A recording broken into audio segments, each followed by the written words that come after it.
Well, I often tell the story that when I met a new acquaintance many years ago and they asked about my family, I said, Dylan's going to have a great life. He's smart, he's athletic, he's good looking, and he has lots of friends. He'll be able to do whatever he wants.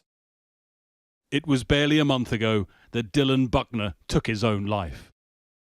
Whatever stereotypes people might have about kids that commit suicide, however it's portrayed in TV or movies, was just not our experience with Dylan at all. It was a very silent, very invisible killer that didn't come to our attention until he made his first suicide attempt in September.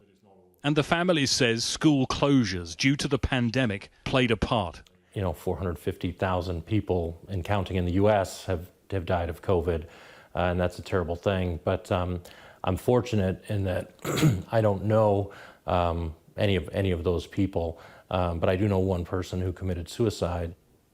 I learned after his first suicide attempt, while his depression predates COVID, there really is no doubt in my mind that the lockdowns, the isolation, the lack of in-person schooling, the lack of in-person interaction with his friends, the lack of football absolutely contributed to his death.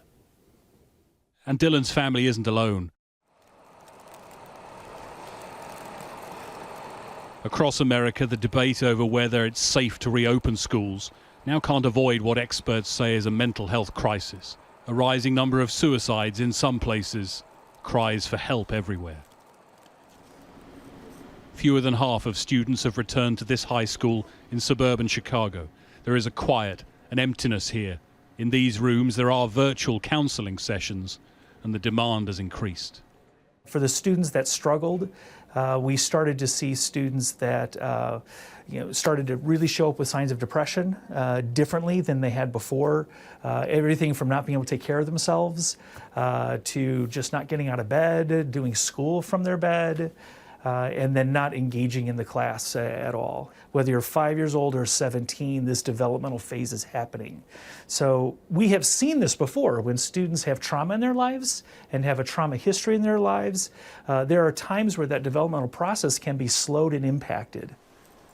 As schools everywhere work to reduce the COVID risk, even a full return to class could come too late for some. I would think if I could predict the future that for the next 5 to 10 years, we're going to see students come through that have picked up trauma history around this that are continue to need special support here in schools. Hi, I'm Diana Boone, and this is my routine. I wake up over there and then come over to this desk area. Students everywhere can probably identify with Diana. For almost a year now, her bedroom doubling as her classroom.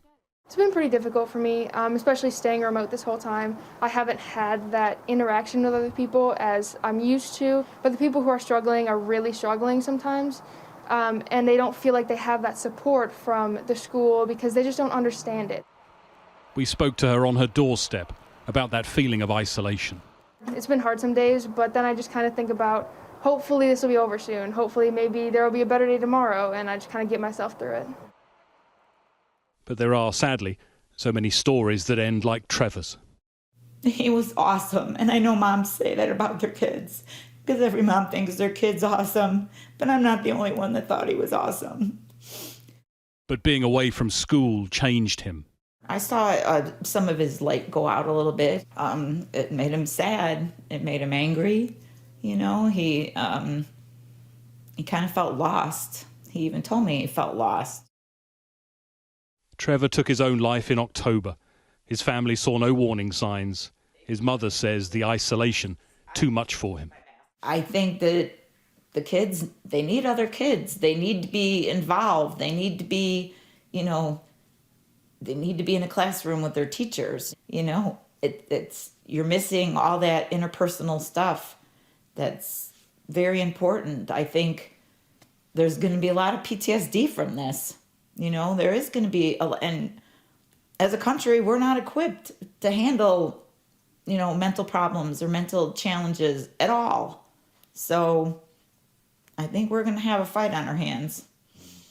If you read about depression, if you read about the signs of suicide, many of the symptoms are not going to be easy to see.